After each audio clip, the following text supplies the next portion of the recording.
Napansin ko po, attorney, na kayo po ay pag nagsalita at nagbigay ng mga statement, ingat na ingat kayo na hindi makulayan.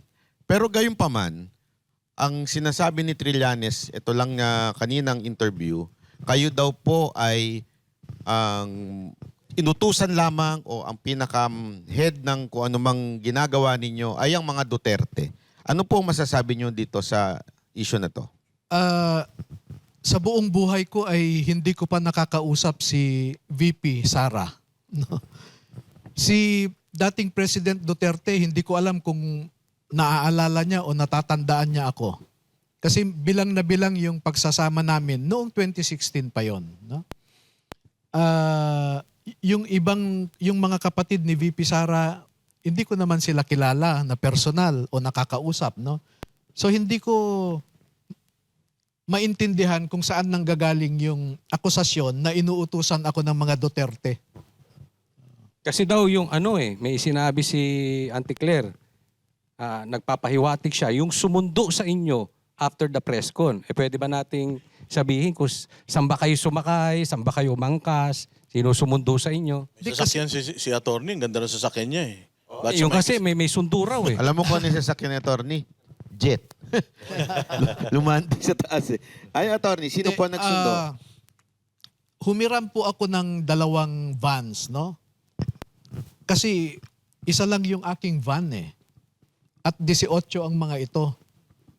Kaya humiram ako ng van ni Mike Defensor at saka ni Consilor Rani Ludovica.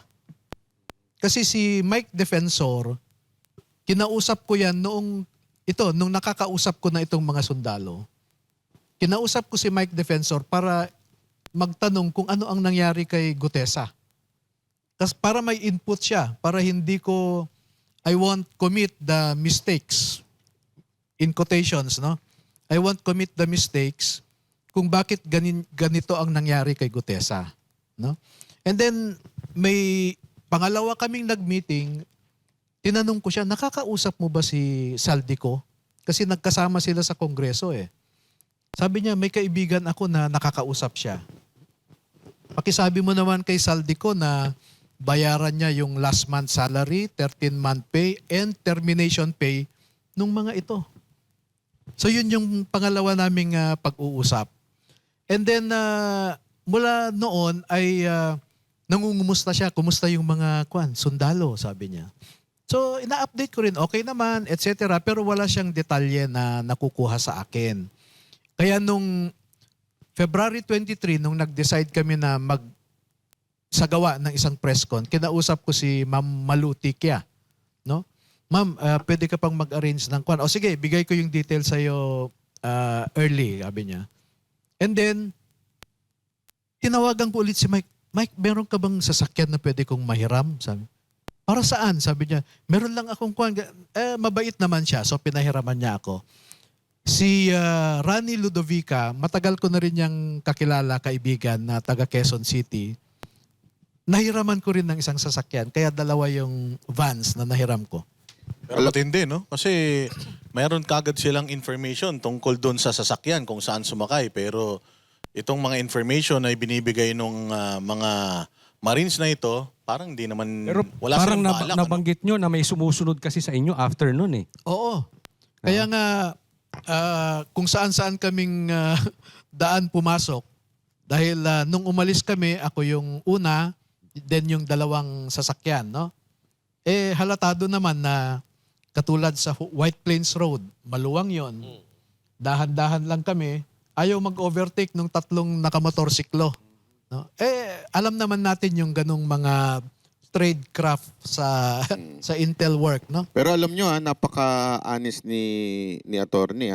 Kasi yung Malacanang, parang puro pahaging pa kung sino daw yung sumundo. Pero si attorney, sinabi niya kagad, diretsuhan, sino yung sumundo.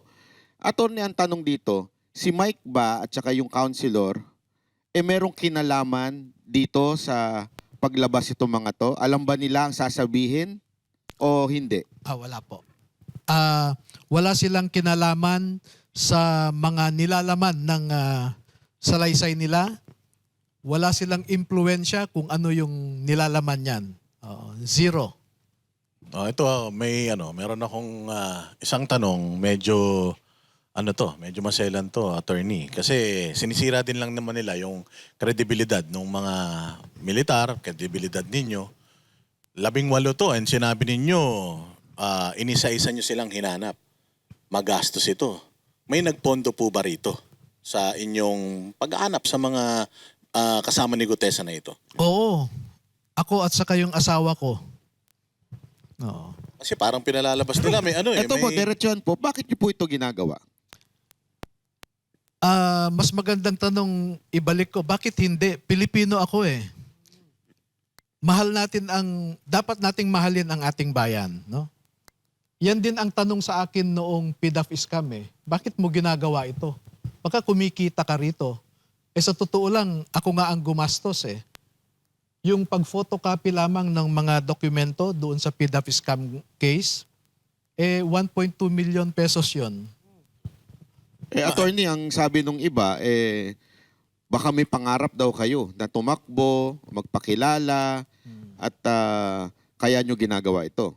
Well, yung mga nagsasabi, normal yan, no? Pero makipagpustahan na lang ako sa kanila kung tatakbo ako. Isang sa maleta. 2028. Isang maleta. Isang maleta lang. Sige. Attorney, wala ka bang death threat? At saka hanggang saan to? Kasi sigurado ko kakalkalin yung buhay mo. Kung hindi ka makalkal, yung pamilya mo, tatakutin ka, baka may mangyari sa'yo, wag naman sana. Kaya lagi naming tanong sa mga na-interview namin. Kadalasan kasi tinatakot, minsan napuputol. So, gusto ko malaman, tinatakot ka na ba? May death threat na o... At saka hanggang kailan ka itong laban na ito? Normal naman po yan na yung mga nasasaktan ay gagawa ng paraan para ba-discourage kami. Pero I think nothing can discourage the 18 at saka ako. Kumbaga pag nagsalita kasi kami, ay parang meron ng blood compact yan. No? At ito, no, ang aking commitment dito, yung mga kinasuhan namin sa PDAF scam, kinasuhan din nila yung aking mga witnesses. At alam niyo po ba na yung harassment suits na yan, natapos ko ang pinakahuli na kaso noong last month lang.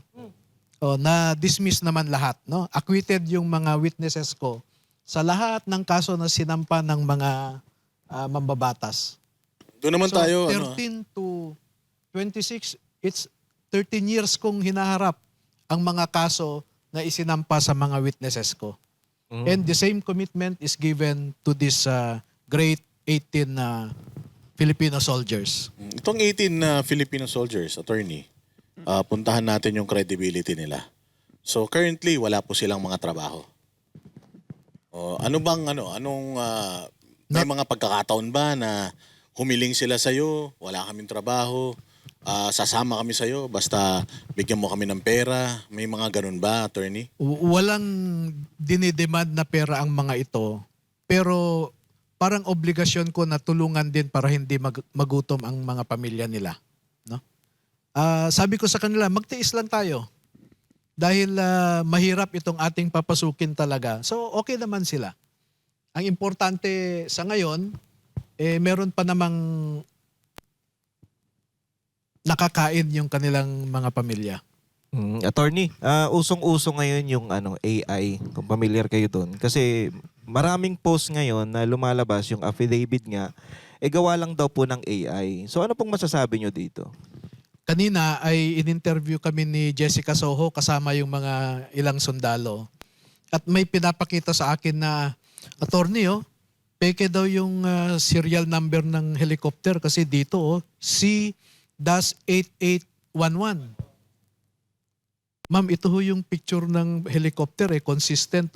Yung nagsasabing AI, siya ang gumawa ng AI. Na katulad niya, 68111. Tapos may pinakita siya na pare-parehong picture, 68811. At kinopya lang niya yung mga tao na yan. So sabi ko, yung nagsasabing AI, siya yung gumawa ng peke. O kasi yung meron pa nga dong picture na yung maleta, puro labahan na. Yun yung mga... Kung mga labahan yung nandun sa bahay, no? Yes, sir. Oo. Ano naman ang ginagawa ni Attorney Buenviaje na staff or executive assistant ni Congressman Saldico doon sa bahay ni Congresswoman Kimbo? Ano yun? Makikipaglaba siya? Walang tubig eh. Na isang abogado?